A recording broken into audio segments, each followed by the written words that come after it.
Hi, my name is Brian Bosch. I'm a level designer working on PlanetSide 2. PlanetSide 2 is an MMO FPS that's focused on the struggle between three unique empires vying for control over territory and resources on a distant alien world called Araxis. The first empire that we'll take a look at is the Terran Republic. These guys are a highly refined military machine. They've been in the oppression and police state business for a long time. You can tell by looking at their gear, it's got a very refined and well-polished appearance. For gameplay purposes, they fire very rapid-fire weapons and put a lot of damage downstream very quickly. The first rebel empire to break away from the Terran Republic is the New Conglomerate. These guys have a much more piecemeal and repurposed look to their gear. It's a lot more boxy. For gameplay purposes, they fire a little bit slower, but they hit a lot harder. And the second empire to break away from the Terran Republic are the Vanu Sovereignty. These guys actually found alien technology on the world of Araxis and have incorporated that into their arsenals. As such, they'll fire energy weapons and use a higher level of technology on their vehicles that the other two more conventional empires just don't have access to. Massive infantry combat. In PlanetSide, you are going to be faced in a bunch of different tactical situations, and to help you deal with that, we put together a bunch of different character classes for you to choose from. The first one we'll take a look at is the Infiltrator. These guys have a cloaking unit, which allows them to become invisible for a short period of time to get into position. They're also snipers, advanced hackers, and recon specialists. Very effective at harassing the enemy. Light Assault is the first shock trooper class we'll take a look at. These guys are very mobile. Even though they have medium armor and medium damage weapons, they make up for it by having a short duration jump pack, which allows them to get in really good tactical positions and flank the enemy. Heavy Assault is the main shock trooper of all three empires. These guys have a lot of armor and a lot of firepower. Their class-specific ability is a shield that can absorb a lot of damage for a short period of time. They also can engage in enemy vehicles and enemy infantry. The Engineer is the first support class that we'll take a look at. These guys can put down defensive deployables to really shore up a position for defense. They also supply ammunition and can repair vehicles and max units. The Combat Medic is the cornerstone of any good squad. These guys can single target heal very quickly, do a slower heal, but it's an AoE pulse, so it heals the entire squad, and they can also revive fallen teammates. But as a Combat Medic, they have a very effective weapon, so they're very much in the fight. The last class we'll take a look at is the Max Unit. It's an iconic from the first game.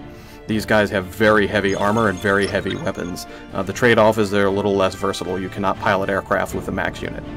Okay, we'll scroll through a little bit quickly here and take a look at some of the customizations we have in the game. As you can see, you can go anything from serious, more hardcore look, to something flat-out silly. The key point here is that we want you to customize the game and play it exactly the way you want to play. A huge-ass vehicle combat. Much like the massive infantry combat, you're going to find yourself in a bunch of different tactical situations, so we've built a bunch of vehicles to help you deal with those.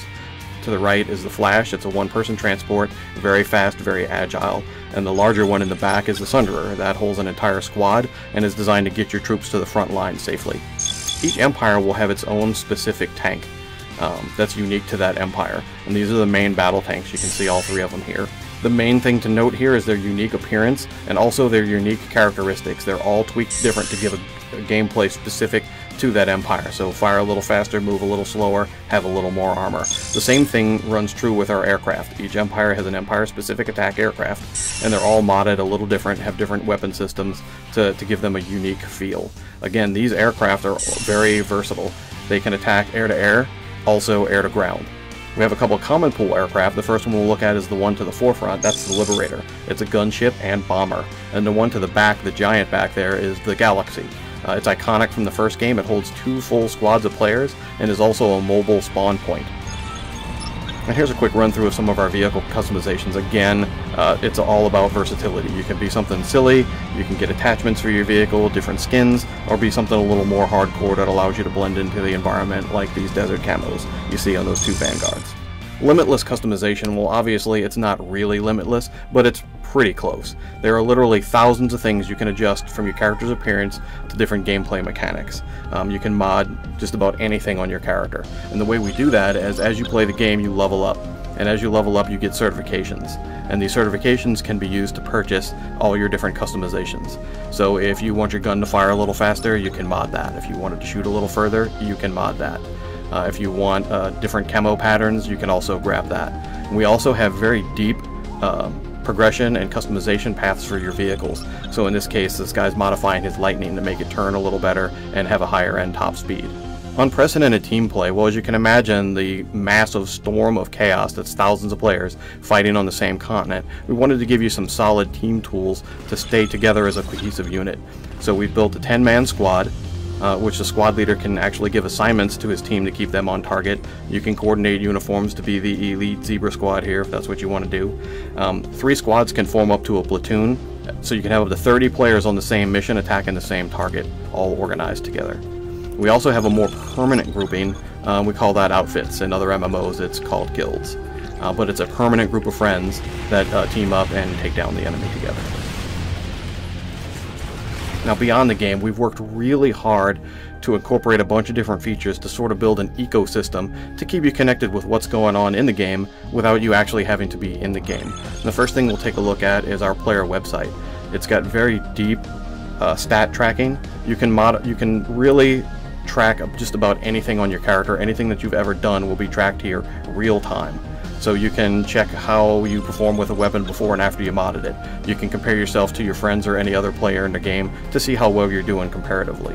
One thing that is unique on our stat site that you won't see in other games is because we are a persistent world, you can actually go to the Planet Status tab and take a look at what's going on your home server at that time. You can see who's online, who owns what territory, and basically what's going on in the game. We'll also have a couple of apps coming out for iOS and Android devices. The app does just about everything the website does. It allows you to go in and really dig deep into the stats and do comparative analysis on anything you'd like to take a look at. But one thing it has that's unique that I really like is it has a voice modification in there, so you can actually dial into the VoIP that's built into the game and talk to your friends live through your phone. And I think that's really neat. Thanks for watching. Make sure to like us on Facebook, follow us on Twitter, and I'll see you on a rest.